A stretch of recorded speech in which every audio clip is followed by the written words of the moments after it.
memperhatikan rasionalisasi pembenaran diri dari sebuah channel umat Katolik yang menolak bahwa gereja Katolik pernah menjual indulgensi. Katolik itu menjual surat indulgensi, surat penghapusan dosa. Apakah betul seperti itu? Selama saya mengimani di dalam gereja Katolik, saya belum pernah tuh menemukan surat penghapusan dosa, surat indulgensi, atau surat pertobatan, harus melakukan sakramen tobat itu harus pakai nomor antrian mengisi surat. Tidak pernah itu.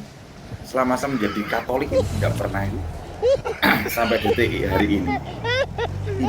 Bener nggak sih gereja Katolik itu menjual surat indulgensi, dan suratnya tuh mana? Sekali lagi Ibu Bapak, ini hoax. Ini hoax. Ini memutarbalikkan suatu kenyataan. Pertanyaannya adalah, mengapa umat Katolik begitu mati-matian menolak pernah menjual indulgensi? Jawaban sederhananya adalah, jika umat Katolik mengakui gerejanya pernah menjual indulgensi, maka pengakuan itu akan meruntuhkan dasar iman umat Katolik. Dan sebelum saya memulai inti topik video ini, ada hal yang perlu ditanggapi sehubungan dengan pernyataan menggelikan dari Kasih Damai Channel, yaitu, selama saya mengimani di dalam gereja Katolik, saya belum pernah tuh menemukan surat penghapusan dosa, surat indulgensi, atau surat pertobatan, harus melakukan sakramen tobat itu harus pakai nomor antrian mengisi surat. Tidak pernah itu. Selama saya menjadi Katolik ini tidak pernah itu. Sampai detik hari ini. Pernyataan ini sungguh menggelikan karena beliau sekarang ini hidup di abad ke-21, sedangkan jual beli indulgensi itu terjadi di abad ke-16. Dan diakui oleh Ensiklopedia Katolik sendiri bahwa penjualan surat indulgensi itu merupakan sebuah aib bagi gereja Katolik pada waktu itu, sehingga tentunya di masa kini kita tidak akan menemukan surat itu lagi. Inilah bahasan video kali ini, mengapa umat Katolik menolak pernah menjual indulgensi. Tolong saksikan video ini sampai tuntas, agar Anda tidak salah paham.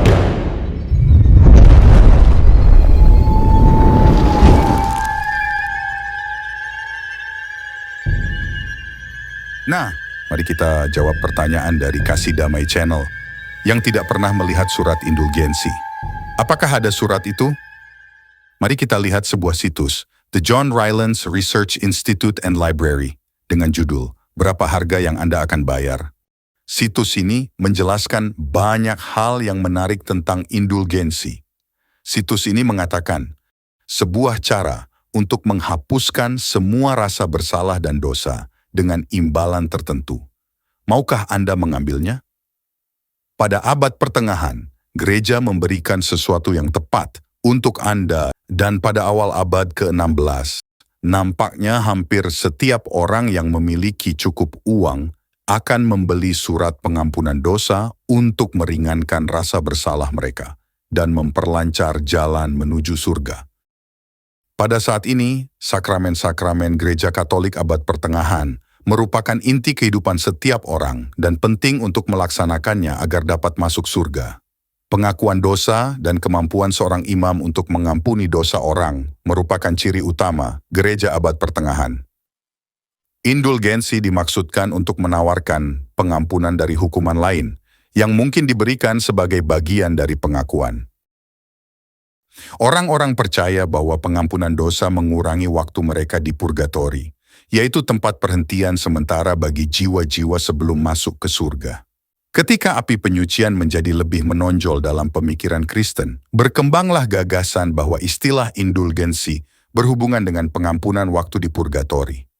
Dan sekarang perhatikan penjelasan ini, yang membuktikan bahwa indulgensi itu sudah digunakan untuk tujuan pengumpulan dana pejuang-pejuang Katolik yang berperang di zaman Perang Salib. Dan bahkan Ensiklopedia Britannica mengatakan bahwa indulgensi penuh diberikan sebagai sebuah rayuan untuk berpartisipasi dalam Perang Salib. Dan saya kutip dari Ensiklopedia Britannica di bawah judul Indulgence sebagai berikut.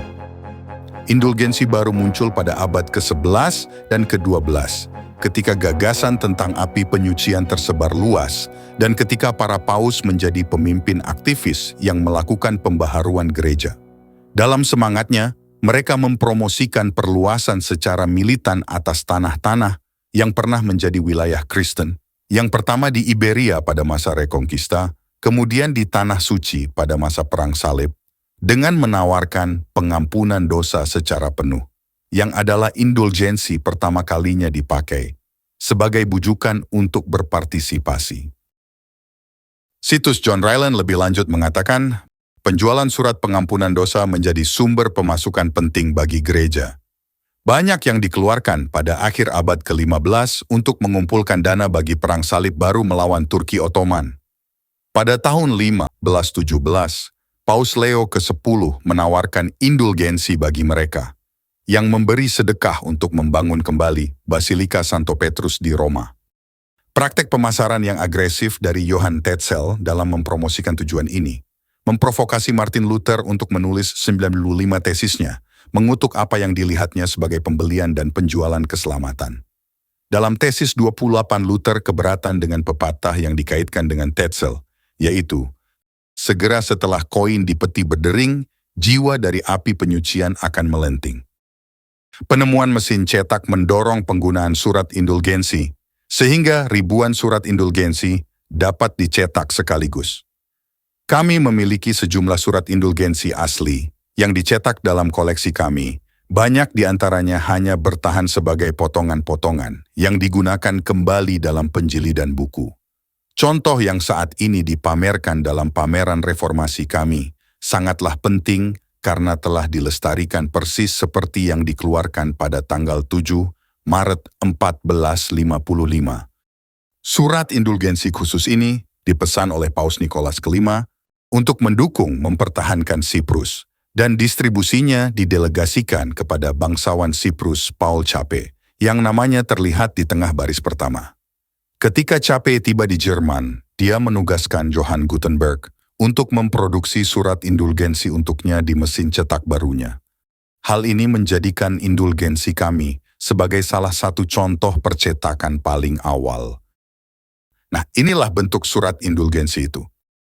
Inilah bukti adanya surat indulgensi. Nah, tentunya Anda bertanya, bagaimana dengan surat indulgensi yang dijual oleh Johann Tetzel? Berikut adalah sebuah situs yang menampilkan contoh sebuah surat indulgensi yang dibuat oleh Johann Tetzel. Dan link surat itu ada di kolom deskripsi. Situs itu lebih lanjut mengatakan, Martin Luther dengan tajam mengkritik perdagangan indulgensi. Lebih dari segalanya, praktik pengampunan yang patut dipertanyakan ini, yang jauh dari Allah, namun diizinkan oleh hukum gereja, itulah yang mendorong Luther untuk menulis 95 tesisnya. Hal ini membawa reformasi radikal terhadap gereja, dan bahkan gereja Katolik kemudian melarang perdagangan surat indulgensi dan mengancam mereka yang berurusan dengan surat indulgensi tersebut dengan ekskomunikasi mulai tahun 1570 dan seterusnya. Nah, kesimpulan apakah yang kita dapat dari beberapa kutipan yang baru saja kita dengar itu? Pertama, jika tim admin dari Kasih Damai Channel hidup di abad ke-16 itu, maka beliau akan turut mengambil nomor dan ikut antri untuk beroleh surat itu karena harga yang cukup murah untuk membebaskan Anda dari segala dosa Anda, yaitu setara dengan upah sekitar 1 minggu untuk seorang pekerja terampil. Kedua, kita sering mendengar tuduhan-tuduhan yang tidak mendasar tentang Martin Luther. Seperti misalnya, Martin Luther ingin menikah, makanya ia keluar dari gereja Katolik. Atau Martin Luther mengajarkan ajaran sesatnya, salah satunya adalah sola fide. Tetapi dari kutipan-kutipan itu kita menjadi tahu bahwa justru gereja Katolik melakukan penyelewengan dan penyimpangan ajaran sehingga Martin Luther terpanggil untuk meluruskan ajaran yang kemudian diakui menyimpang oleh gereja Katolik sendiri. Sekarang kita dengar penjelasan lebih lanjut rasionalisasi pembenaran diri dari Damai Kasih Channel berikut ini. Dan untuk menyingkat waktu, saya akan potong video itu. Tetapi intinya cukup jelas, yaitu gereja Katolik tidak pernah menjual indulgensi di abad ke-16. Karena definisi dari indulgensi itu dan persyaratannya tidak sama dengan apa yang diajarkan oleh Katekismus Gereja Katolik. Mari kita dengar. Bahwa menurut Katekismus Gereja Katolik, indulgensi yaitu 1. Penghapusan siksa-siksa sementara di depan Allah.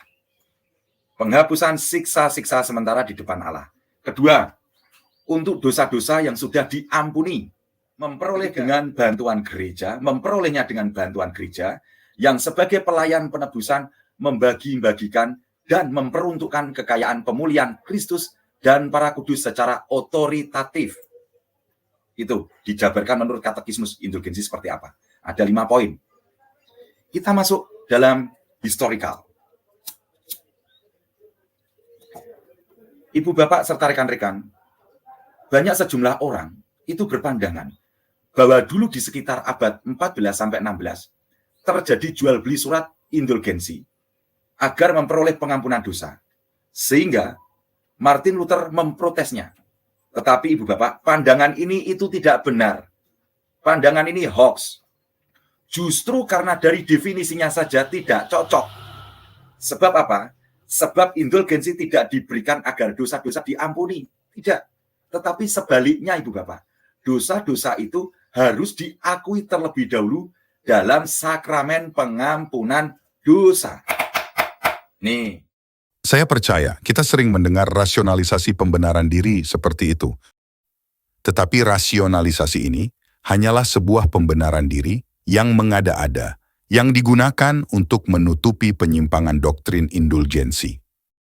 Ini kasusnya sama dengan admin Damai Kasih Channel mengatakan bahwa seumur hidupnya menjadi Katolik, beliau tidak pernah melihat wujud bentuk surat indulgensi. Beliau tidak pernah karena dia tidak hidup di abad 16. Jika dia hidup di abad 16, maka dia akan melihatnya. Nah, pertanyaannya adalah, mengapa tidak sama? Karena yang digunakan adalah Katekismus Gereja Katolik, yang merupakan ajaran masa kini. Sedangkan ajaran indulgensi di abad ke-16 tentunya memiliki pemahaman yang berbeda dengan ajaran masa kini. Saya tidak tahu persisnya ajaran indulgensi di masa lalu. Tetapi, Ensiklopedia Britannica mengatakan, indulgensi baru muncul pada abad ke-11 dan ke-12, ketika gagasan tentang api penyucian mulai tersebar luas. Dan perhatikan pernyataan ini yang mengatakan, namun pernyataan Paus, baik lisan maupun tulisan, seringkali tidak jelas dan menimbulkan banyak pertanyaan di kalangan orang yang saleh. Untuk memperjelas semua persoalan ini, para teolog skolastik abad ke-12 dan ke-13 menyusun teori penebusan dosa, yang diartikulasikan secara lengkap. Itu terdiri dari 3 bagian, penyesalan, pengakuan, dan kepuasan. Nah, perhatikan keterangan Ensiklopedia Britannica, yaitu bahwa ajaran Paus, baik lisan maupun tulisan, seringkali tidak jelas dan menimbulkan banyak pertanyaan di kalangan orang yang saleh. Dan ajaran indulgensi dahulu itu ternyata dirumuskan oleh teolog skolastik, menyusun teori penebusan dosa. Itu terdiri dari 3 bagian, penyesalan, pengakuan, dan kepuasan. Nah, sekarang sudah jelas ya, mengapa ajaran indulgensi masa kini berbeda dengan dahulu. Dan banyak oknum-oknum dari umat Katolik, entah disengaja atau tidak, mengabaikan fakta ini. Nah, di awal video saya katakan, bahwa jika umat Katolik mengakui pernah menjual indulgensi, maka iman mereka akan runtuh. Bagaimana hal ini bisa terjadi? Ketika saya katakan iman Katolik akan runtuh, bukan berarti umat Katolik akan bertobat atau keluar dari gereja Katolik. Yang saya maksud adalah setiap umat Katolik sangat percaya bahwa gereja Katolik didirikan oleh Kristus melalui Rasul Petrus sesuai dengan kitab Matius 16 ayat 18. Dan para paus adalah wakil-wakil Kristus di bumi. Nah, kepercayaan umat Katolik tentang hal ini tidak memiliki fondasi yang kuat. Mengapa? Logikanya sangat sederhana, yaitu setiap umat Katolik wajib mengikuti dan mentaati suara paus, karena mereka percaya tentang perkataan Kristus kepada para rasul. Barang siapa mendengarkan kamu, ia mendengarkan aku. Ini artinya, bagi seorang Katolik yang taat dan baik, mengikuti dan mentaati, Paus dianggap sama dengan mengikuti dan mentaati Kristus. Nah, di abad ke-16 itu, di bawah kepemimpinan Paus Leo ke-10, telah terjadi penyelewengan ajaran indulgensi.